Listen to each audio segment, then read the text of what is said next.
100, 50, 30, 10. مسافرین محترم به میدان هوایی بین‌المللی حامد کرزی خوش آمدید. بعد 2 دقیقه به وقت محل و درجه حرارت هوا برای زمین مثبت 3 درجه سانتیگراد می باشد. مسافرین محترم برای راحت میدان هوایی بین المللی حامد کرزی از زمره پرازدحام‌ترین میدان‌های هوایی بین المللی کشور است که حدود 70% خدمات عملیات هوایی افغانستان با بیشترین پروازهای داخلی و خارجی از اینجا صورت می‌گیرد. در شرایط عادی سالانه تا 1.5 میلیون مسافر داخلی و خارجی از این میدان هوایی گذر می‌کنند.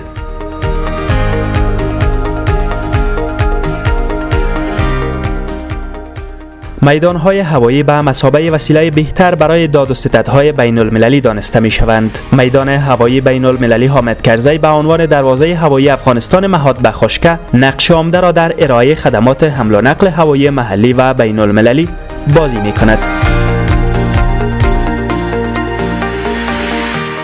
این میدان هوایی در محدوده جغرافیایی بیش از 6300 جریب زمین در سمت شمال شرقی پایتخت افغانستان در 5 کیلومتری ارگ ریاست جمهوری و در نزدیکی کوههای شمال پایتخت موقعیت دارد. یک بخشی از میدان هوایی بین المللی حامد کرزی به نظامیان ناتو و نیروهای هوایی افغانستان اختصاص یافته است که در هماهنگی مشترک پروازها را انجام می‌دهند. در 20 سال گذشته بستر مناسب برای فعالیت شرکت‌های هوایی در کشور ایجاد شده. از این رو چندین شرکت هوایی خارجی در کنار شرکت‌های داخلی به رقابت پرداختند. آریانا و باختر افغان 2 شرکت هوایی دولتی کام ایر به عنوان یگانه شرکت هوایی خصوصی مشمول شرکت‌های داخلی اند و طیاره‌های ملل متحد، صلیب سرخ، سازمان خیریه پکتیک و دکتران بدون سرحد از زمره شرکت‌های هوایی مربوط به نهادهای بین‌المللی شمرده می‌شوند.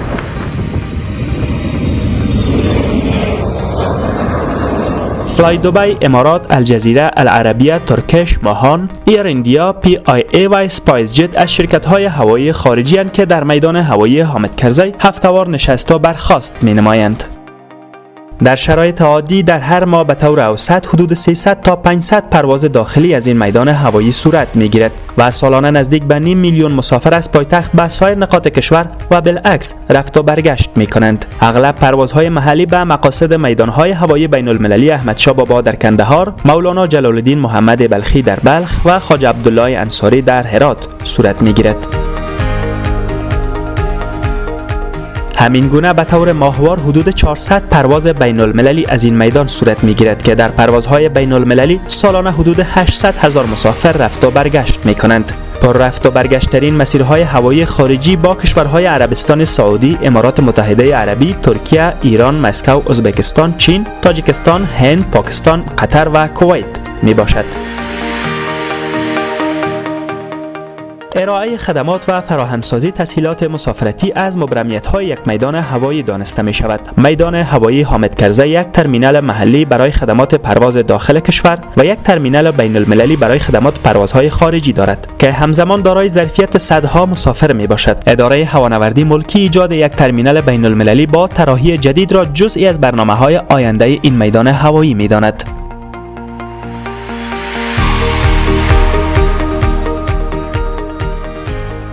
چیزی که شاید ذهن هر مسافر را اولتر از همه به خود مشغول کند امنیت هوانوردی است.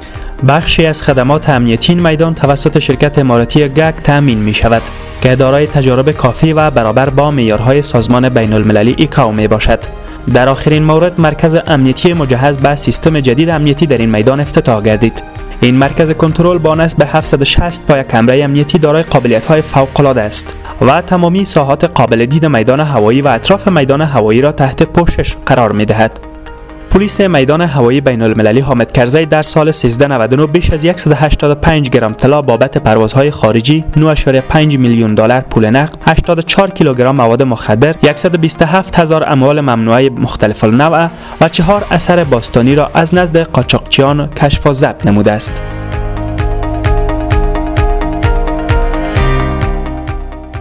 محل بررسی موترها، جاده ورودی میدان، توقفگاه تاکسی‌های شهری، تجهیزات تکنیکی و سایر امکانات مورد نیاز این میدان هوایی با گذشت هر روز برابر با معیارهای بین المللی حمل و نقل هوایی ایکاو تقویت می‌یابد.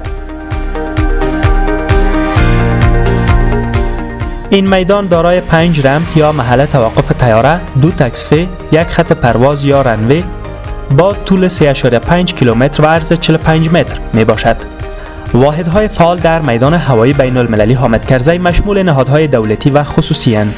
15 نهاد به گونه مستقیم و 60 نهاد دولتی و خصوصی به گونه غیر مستقیم در این میدان هوایی فعالیت دارند. در بخش توسعه زیربناها 10 پروژه خرد و بزرگ روی دست است که با عملی شدن آنها در 5 سال آینده ظرفیت پروازها و انتقال اموال تجارتی افزایش یافته و تسهیلات بیشتر برای مسافران فراهم می‌گردد. قرار است تا پایان سال 1402 خورشیدی مرکز کنترل ترافیک هوایی افغانستان در این میدان اعمار گردد که خدمات ترافیک هوایی سراسر کشور از این مرکز با معیارهای بین‌المللی فراهم خواهد شد. ساخت ترمینال بزرگ بین المللی، ترمینال کارگو برای کالاهای تجارتی، ایجاد راه جداگانه خروجی، اعمار هتل 5 ستاره و اعمار خوابگاه کارمندان ملکی و نظامی در داخل میدان از جمله نیازهای مهم این میدان به شمار می رود که قرار است این پروژه ها در 5 سال آینده در چارچوب برنامه PPP عملی گردند.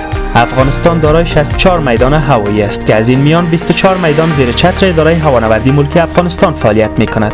میدان هوایی کابل به عنوان دومین میدان هوایی افغانستان بعد از تأسیس میدان هوایی بین المللی کندهار 57 سال قبل در سال 1344 خورشیدی ایجاد شد که 6 سال قبل به میدان هوایی حامد کرزی تغییر نام کرد.